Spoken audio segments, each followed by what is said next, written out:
Hi, welcome to Bella's Vistas. Please like and subscribe. Don't forget to click the little notification bell, that really helps us. We're just blasting down the road. We're going to go through Trout River. We're going to go through Gros Morne Park, Woody Point. It's going to be a great drive. We're in the Tablelands Mountains of Gros Morne Park. It's a beautiful day for this drive. I stopped to take a few photographs, and then we're back on the road again. There's lots of scenery along this drive. You could take a picture just around every corner.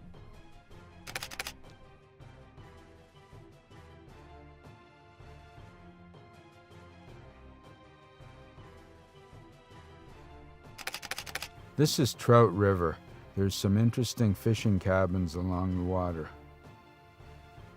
We stopped here and had a look around. There were some little stores selling souvenirs and knickknacks. I only took photographs. What a beautiful day. The waves are just amazing. Blue water, white water, birds, fishing sheds, rocks. What beautiful seascapes. Everywhere you look, there's another photograph. It's beautiful scenery. It's rugged and natural, an amazing shoreline.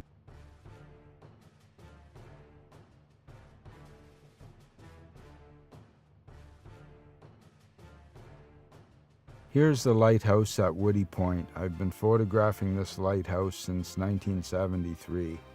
Keep coming back. Every time I photograph it, it looks a little bit different. Amazing fences in Newfoundland. What a drive. We're headed up to St. Anthony now. We're going to stop in at the Viking settlement. I understand that they had a smelt of iron ore at the Viking settlement. We're going to see what's happening with that. I think it'll be an interesting trip.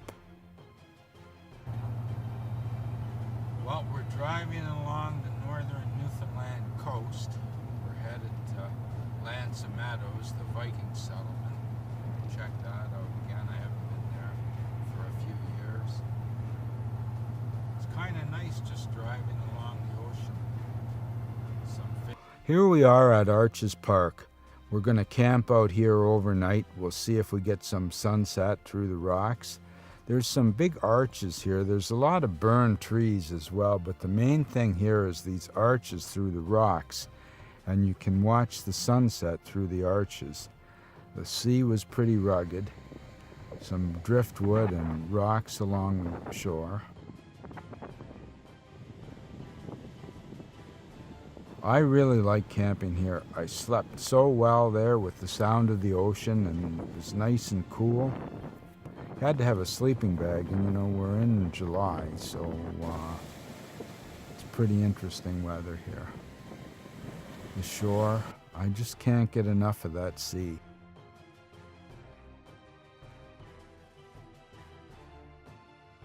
Look at the power in those waves, just turning big rocks into little rocks and smoothing the boulders out over the years. What an afternoon and evening we had here.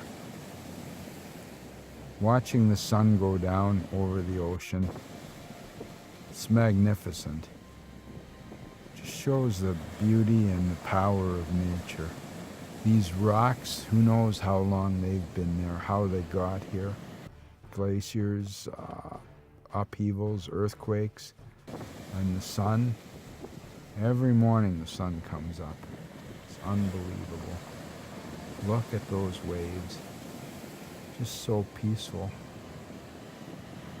and yet powerful. Trying to get a little creative here with the sun coming through the holes in the rocks. Sometimes it's better just to take a nice straight picture of the shoreline. They've been building these fishing sheds here for who knows how long. The Vikings left here many years ago. I don't know when the Vikings were actually in Newfoundland. The moose are here. There's lots of moose. They say there's more moose on the island than there are people. Ragged ass road, that's for sure. It was a ragged road, no doubt about that. Here we are at the Vinland sign. We're headed into the Viking settlement now. It's something of a recreation. It was actually discovered where the Vikings had set up here years ago. They'd built sod dwellings and everything. Now it's a park. I'm not really sure what the origins of this sculpture are here. It's pretty amazing sculpture.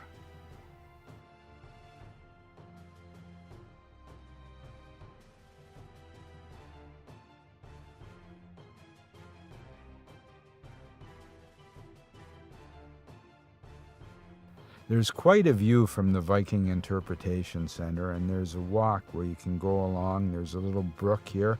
I imagine the Vikings would have needed fresh water, so they would have set up near a brook or stream. Here's their sod houses they built. They made bricks out of peat moss. And it's interesting that when they were digging these bricks, they would find bog iron, and they would then smelt this bog iron to make nails and things.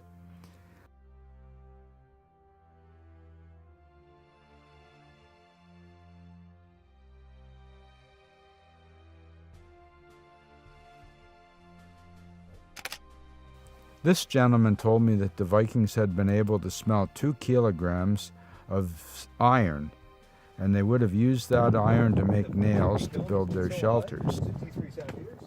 And of course, we had to break it apart to get it out. Yeah, What was going on was it actually fused the side of the plate. Ah, so that's the bellows over there, yeah?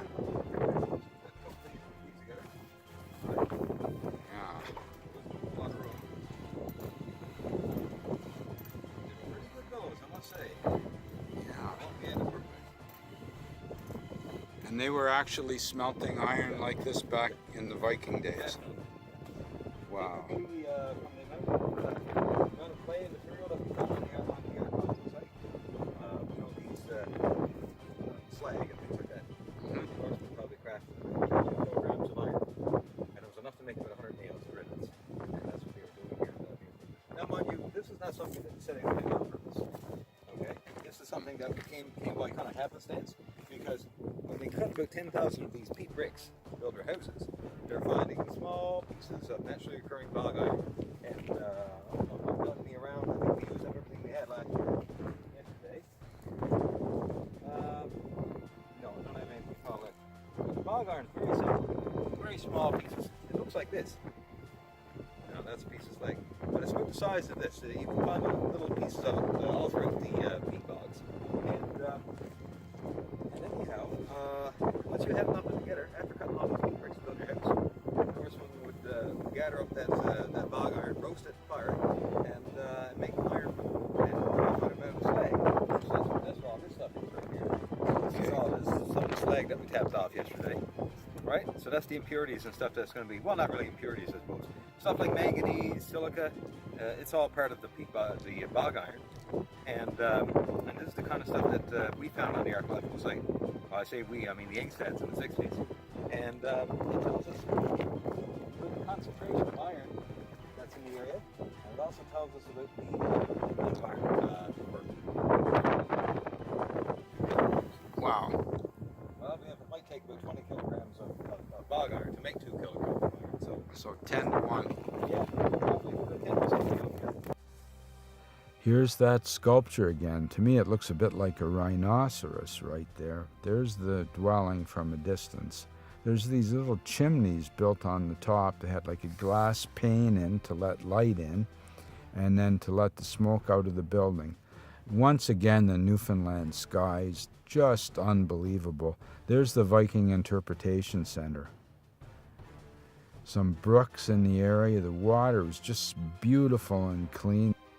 Some very interesting sculptures of Vikings in the entranceway. Now, Lanse aux Meadows is at the end of a road, and you have to turn around and head back. So we're headed back now, and we're going to catch a ferry and go to Long Island is our plan. We're going to camp out on Long Island, a place we'd been to before. And I just look over my shoulder and I see, wow, look at the sun coming through the rocks. Now we're in Rocky Harbor. I love Rocky Harbor. We've been coming here for years. A little walk down to the water, and there's some plants growing there, some berries and some strawberry plants. The rocks and the waves, constant theme, and the fishing sheds on the shore. Beautiful. I've been photographing Rocky Harbor for many years too. When we first came here, it was very stark and very rustic. Now there's a beautiful shower built there. There's a kitchen where you can go in and cook, and you're enclosed and warm and dry.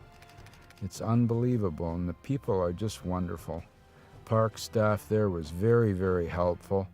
They let us come in and cook our breakfast and wash our dishes, take a shower, and head off on our way again. It really made our day. I highly recommend Greenpoint and Rocky Harbor. What a great place. Thanks for visiting Bella's Vistas. Please like and subscribe. And don't forget to click the notification bell so you'll be told about future videos. Thanks again.